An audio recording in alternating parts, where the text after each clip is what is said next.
So in the article summary, we're going to just jump down page here again, drag this over, and we're going to actually type in the article summary from the variable.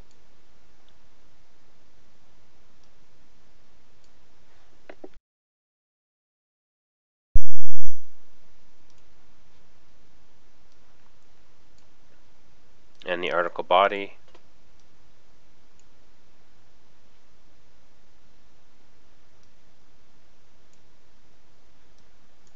Say OK. Let's just make sure that works. Oh, look at that. We forgot to spin the text, so we have to do that first. Now, nicely enough, we can do this in 2 steps. I'm going to edit this. I'm going to get rid of the article summary, and I'm going to pull up the command spin. We've demonstrated this command before, but just as a reminder, text functions, spin, there it is. And then I'm going to put in the variable again.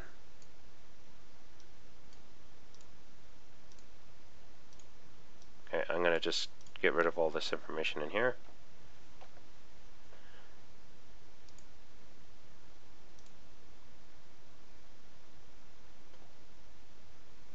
Okay, so you see here it's cutting off. Basically what's happening is it's just stopping after a certain point because it's ran out of characters. And that's just fine. That works for me. We know we have to do the same here, so I'm going to edit this. I'm going to get rid of the article. I'm going to grab the spin command.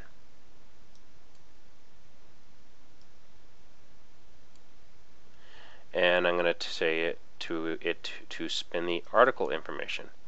Say OK, OK. I'm going to write that. Lovely. Looks good.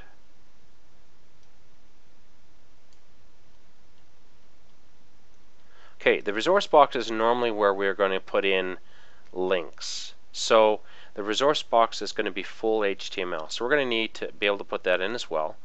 So we're going to put in another block text here.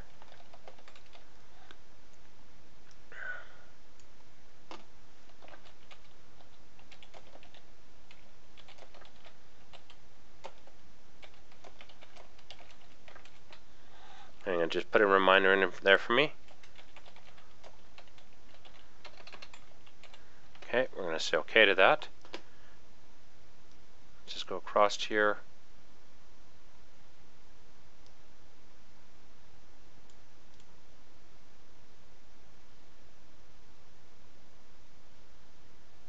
Oh, did I do that wrong? I did. Okay, edit. It's not article summary, it's the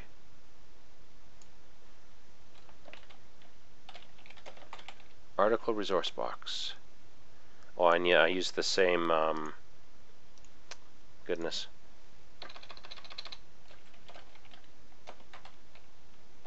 There we go, that's the way it should be. And that should be empty, which it is. Perfect. So you can see the nice, wonderful arrows we can induce for ourselves. Now I'm going to write a really quick resource box.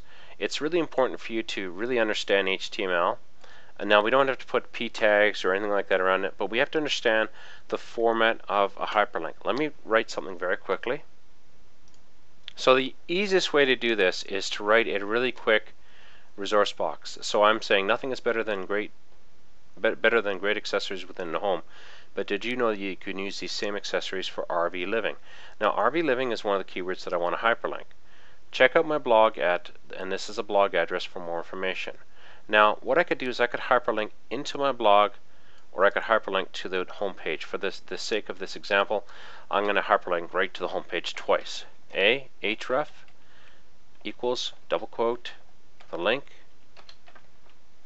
There we go. You can leave the trailing / if you want to. It's not really a big deal. I'm going to put the quote there, and I got to go to the end of the keyword and put the closing tag. Now I'm going to select that whole section to save myself some typing. Copy.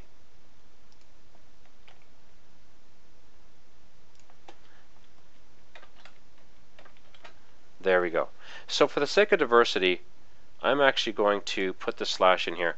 Whether you know it or not, it's firmly believed that Google sees this link here and this link here is two different types of links, or two different types of keywords or links or whatever. And I purposely change up the keywords so I can diversify what's actually going to the page. Okay, I'm going to copy that and I'm going to paste that in. Okay, we want to do the resource box. Now, I am actually going to say spin it, but you notice I didn't have any spin text. Now, the cool thing about the spin function is if it doesn't see any text to spin, it doesn't try to spin any text. Let's just see if that actually works as advertised. Run. Perfect. So it's put it in nicely, and I want keywords here, so there's another box we have to put in into our top section. What I'm going to do is, just to economize space here, because we've got these two here, I'm going to put one down here. So I'm just going to say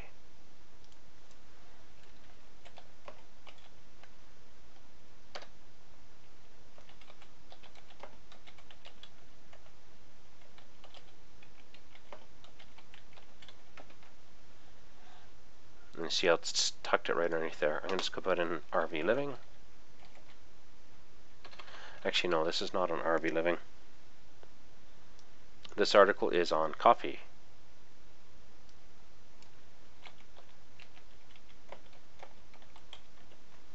And I'm going to leave it to the single keyword. I'm going to go down here and I'm going to select that there. And I'm going to say, okay, the article keywords. Say okay to that. Run that node. Okay, it's filling it in. Now the last thing to do is to submit. Now I want to actually see this work in automation. So first of all, I'm going to just tell it to run. Okay, I'm going to wait for it to fill it in.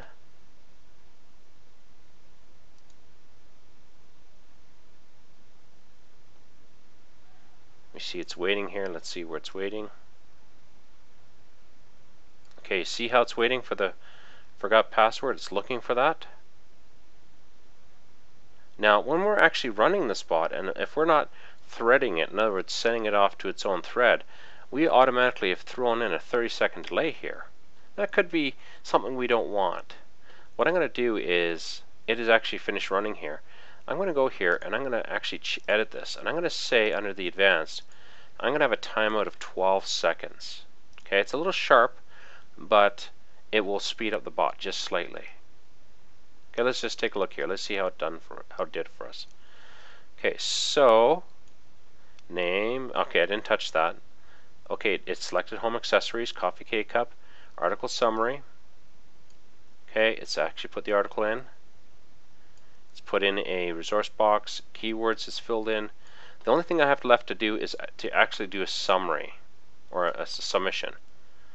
Okay, so what I'm going to do is I'm going to go to the bottom here. I'm going to tell it to submit. Now I'm going to do a little bit of a trick. I've noticed with UBot, if the automation is too fast while I'm doing the submission, in other words, I'm filling these boxes in, if it's too fast, this page gets screwed up and it doesn't submit properly. So if I know I'm going to be clicking the submit, what I will do is I'll put in a random delay just before I click submit. Okay?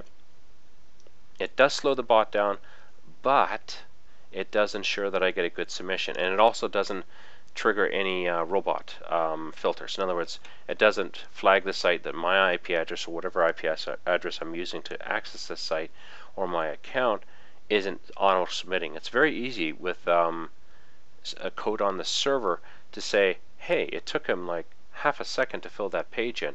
That's automation, whereas the normal submission rate is, let's say, 38 seconds. Okay? So the best way to get around that is we can go under math functions here and use the random, and I'm going to say a minimum value of 3 seconds and a maximum value of 15 seconds. So what this is going to do, it's going to wait between 3 and 15 seconds before it clicks the submit button. I'm going to say okay, okay. I'm going to run this again. And you notice when I'm getting down to the last few things on creating submission, I'll actually do things like run it again and again and again, just checking things here. Okay, it was waiting there. Let's just take a look here. Looks good. Let's see if it hits the submit now. It's probably just waiting right now for us, which it is. Okay, click submit.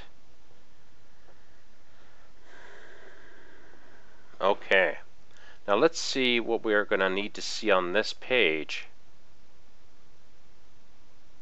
Okay, great. So we can see submitted articles. So what we're going to do now is we're going to wait. Actually, for this one here, because it's not a big deal, we're going to wait for browser event. We're going to wait for it to, everything is loaded. And we can say if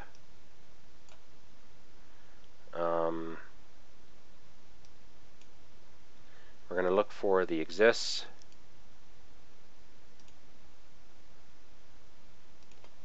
Okay, I'm going to go in here and change it because it's selecting it with an offset, and I prefer not have it select with an offset.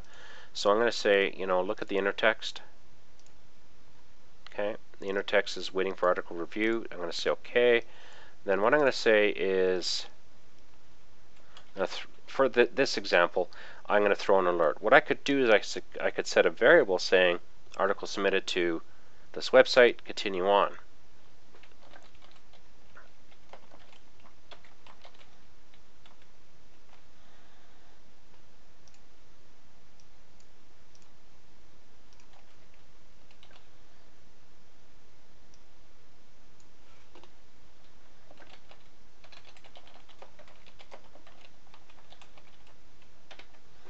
Okay, for our own troubleshooting, we could see that it's submitted or not submitted. Okay, so let's just run this command here. I have to say OK. Run node, that should be instantaneous. Run node. Article submitted. So great, it's seen that. And we can see here that it's actually been submitted, which is awesome. And we've automated submission, which is fantastic. Now what we could do here is go into the actual website.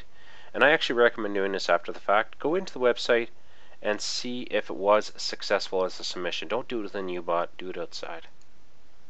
Okay, so on this site I've logged into it just with Firefox, and on the right hand side I took a look at the web page and I can see view my articles, and I can actually go in here and see that I have submitted this. I'm going to click on the actions button here. And what I'm going to do is I'm going to preview the article. This is something you're not going to probably want to do with a robot, but later you want to do it. I just, what I want to mainly make sure is I want to make sure that I got these links right. So I'm going to click on it. Boom. Okay, it took me to the site. That didn't work out exactly what I wanted to. Okay, so and I'm going to try this one here. Took me to the site. Marvelous. Looks good. It's not perfect, but it's not bad. So I'm going to close that. And I am going to, for this example, just submit for review. Just leave it like that. Okay, sorry about that. You can hear the Avast is throwing up in the background here, not a big deal. Okay, so there we go. That is the submission of or the creation of submitting an article. I've showed you a number of things today. The things I've shown you are the way to, as before, look for and decide what you're going to be putting into here, like what information are you going to need going forward. I did cheat because let's say if I'm always posting the same area, I had selected, remember here we went in and the actual entry form, we actually typed in the name of the drop-down, okay? The actual category with it for the article submission. We could have made that a entry here as well, which is great. And you saw the process of actually thinking it through. What is the fastest way? What is the tightest code? How do we actually ensure that our robot knows where it's at? And what to do if it doesn't know where it's at? If this was a subroutine, or it's called a define in UBot, I'm not even going to get deep into that, but going forward, if you understand this, if I'm making this a self-enclosed set of commands that I'm going to run from elsewhere, I could put this into what's called a define, the actual submission. And instead of putting in alerts and a stop stop message, what I could do is use what's called a return statement and return an error code, like error -1 or can't submit, and that'll be something that the main part of the robot that's running here will see and say, hey, Houston, there's a problem. But for the sake of actually troubleshooting the code, this is what we'd want to do. Now the nice thing is we can do that. We can take this code, we know it works on this site, and we can wrap it into what's called a define statement. We can use things like threading, we can open up hidden windows, we can do so many things that I haven't even touched yet, and just get the job done. And we can look at a return, and UBot doesn't even have to present anything, because let's say we're building an article robot that's submitting to hundreds of different websites. What it'll do is it'll just submit, or you can have a timer on it where it submits a couple a day. Really, it's up to you, and that's the beauty of this whole idea, is it's up to you, and it's unique to you. If you're not going to sell the robot, this type of backlinking is totally unique to you, and it's extremely powerful.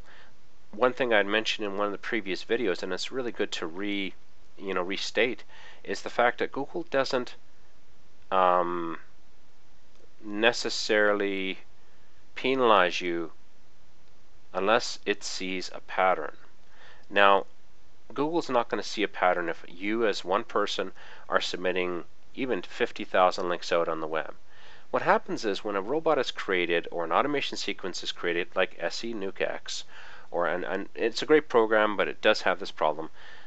It leaves a bit of a footprint, a little bit of a look and feel, and unless you really know how to use that program, you can't. If you use it out of the box, it's a waste of time. But if you get in and you really get to know that program, you can actually learn how to get rid of this footprint that you're leaving behind. And Google will see that, and after a while, when Google sees a few million links with the same sort of footprint on the same sorts of sites, it goes, aha, eureka! That is an automated link. And guess what it does? Discounts the link, takes it away. And they can go to the point where if they see too many footprinted or automated links going to your website, they can actually completely de-index. They call it the Google Sandbox. There's a number of names for it. But basically, they can completely derank your website in their search engines. And you can be darn sure Yahoo and Bing will follow suit. So doing your own robots and keeping them private to your business is an extremely effective way to create backlinks. There was a robot that I created for article directory submissions a while back, and I used it for a while until I found that a lot of the places that I was submitting to stopped working. Now, I could have went in and fixed them all, but I moved on and I'm doing different things now. But the whole matter of fact is that robot created a lot of really good backlinks, and they were better backlinks than using SE NukeX or using, LinkRobot or any other program that's commercially available. Simply because, sure, I'm leaving a footprint, but that footprint is so small in terms of what the Google is seeing on the net. It just totally says, I'm not seeing anything, everything's good, and those are great links for you to have. Now, the last thing what I could do is I could actually go in and have it, just to kind of finish up here, if I wanted to, go in here and make sure the article actually got displayed. Or what I could do is I could grab the link for the article or a number of things. This is one of those article directories where it really doesn't give me the link of where the article is. So and that's probably until it hits the approved articles. So a follow-up thing I could do, and it's maybe something you'll want to do on your own, is to create a robot that will come log into the site and look under approved articles and see what I call articles there are. And I'm sure under the views or under the actions, you'll be able to get the actual link locations for those articles, pull them, and do a final step of pinging those sites. If you don't know what pinging is, just Google it. The whole idea is you want to get that site or that page on this site indexed by Google, and then it becomes a legitimate backlink for your site. So really, it's up to you how you do it. Again, it's wonderful because you get to do things exactly the way you want to do them, and that's what we're shooting for. So I hope you've enjoyed this. Like I said, if this site goes down like the other site did, if Article Rich goes down, I'm terribly sorry. I don't control the web, but the whole idea behind this lesson stays pretty much the same. It doesn't matter what article directory you use. And if you go to article directories like Article Friendly or a well-known article template, like an article templating system or a script, whatever you want to call it, if you get it set up to work on one, I promise you, your robot will work on hundreds of websites, and it's just wonderful for that. Like I said, enjoy. I hope this actually answered a few of your questions, helped you out, taught you a little bit more about more complex submission, and there we go. This is probably it for the tutorials on how to submit articles. In the next series, you're going to see more dedicated tutorials on how to do things like regular expressions, etc., etc., etc. So enjoy, and I'll see you in those videos.